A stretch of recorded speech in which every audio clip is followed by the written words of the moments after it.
जय श्री कृष्णा। राधे राधे। समस्त पापों और कष्टों को नष्ट करके हर प्रकार की सुख समृद्धि प्रदान करता है भाद्र मास के कृष्ण पक्ष की अजा एकादशी का व्रत।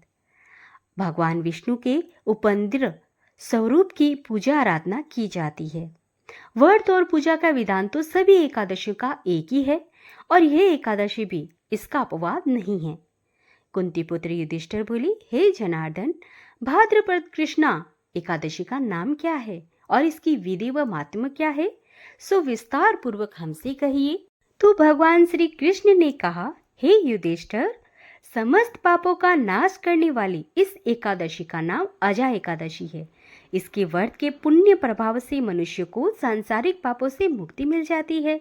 जो मनुष्य इस दिन भगवान ऋषिकेश का पूजन करता है उसको बैंकुट धाम की प्राप्ति होती है। अब मैं इसकी पुनीत कथा तुमसे कहता हूँ, सो ध्यान पूर्वक सुनिए।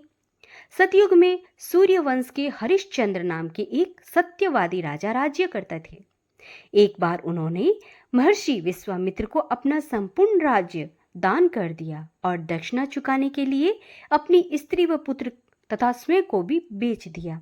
वह चांडाल का दास बनकर सत्य को धारण करते हुए मर्तकों का वस्त्र ग्रहण करते रहे, मगर किसी प्रकार भी सत्य से विचलित नहीं हुए। इस प्रकार राजा को कई वर्ष बीत गए तो उन्हें अपने इस नीच कर्म पर बड़ा दुख हुआ और वे इससे मुक्त होने का उपाय सोचने लगे कि मैं क्या करूं। एक दिन राजा इसी चिंता में बैठे हुए थे कि गौतम ऋषि आ गए। राजा ने उनको देखकर प्रणाम किया और अपनी दुख भरी कथा सुनाई। राजा की यह बात सुनकर गौतम ऋषि ने कहा कि हे राजन, अब से 7 दिन बाद भाद्रपद कृष्ण पक्ष की अजा एकादशी आएगी। तुम विधि पूर्वक उसका व्रत करो। इस व्रत के पुण्य के प्रभाव से तुम्हारे समस्त पाप नष्ट हो जाएंगे। इतना कहकर गौतम ऋषि अंतर्ध्यान हो गए। राजा ने उन्हें कथा अनुसार एकादशी आने पर विधि पूर्वक व्रत किया, जागरण किया और उस व्रत के प्रभाव से राजा के समस्त पाप नष्ट हो गए। राजा का मर्त पुत्र रोहित भी जीवित हो गया। स्वर्ग में बाजे बजने लगे और पुष्पों की वर्षा होने लगी तथा महाराजा हरिश्चंद्र ने अपने पुत्र व स्त्री को वस्त्र और आभूषण से युक्त देखा। उस व्रत के प्रभाव से उनको पुनः राज्य मिल गया और वह अंत समय में अपने परिवार सहित स्वर्ग को चले गए। हे राजन, यह सब अजा एकादशी के व्रत के प्रभाव से हुआ है। अतः जो मनुष्य विधि पूर्वक इस व्रत को करते हैं, उन्हें रात्रि को जागरण करते हैं, उनके समस्त पाप नष्ट होकर अंत में वह स्वर्ग लोक को प्राप्त हो जाते हैं। इस एकादशी की कथा से श्रवण मात्र से अश्वमेध यज्ञ का भी फल प्राप्त हो जाता है। तो भक्तों, यहाँ पर अजा एकादशी की व्रत कथा का समापन होता है। हरे कृष्णा। राधे राधे।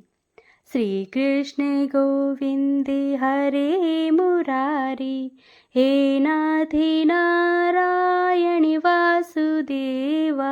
श्री कृष्ण गोविंद हरे मुरारी, हे नाथी नारायण वासुदेवा। जय जय नारायणी नारायणी नारायण, लक्ष्मी नारायणी नारायणी नारायण, स्वामी नारायणी नारायणी नारायण। जय जय नारायणी नारायणी नारायण। हरे कृष्णा। राधे राधे।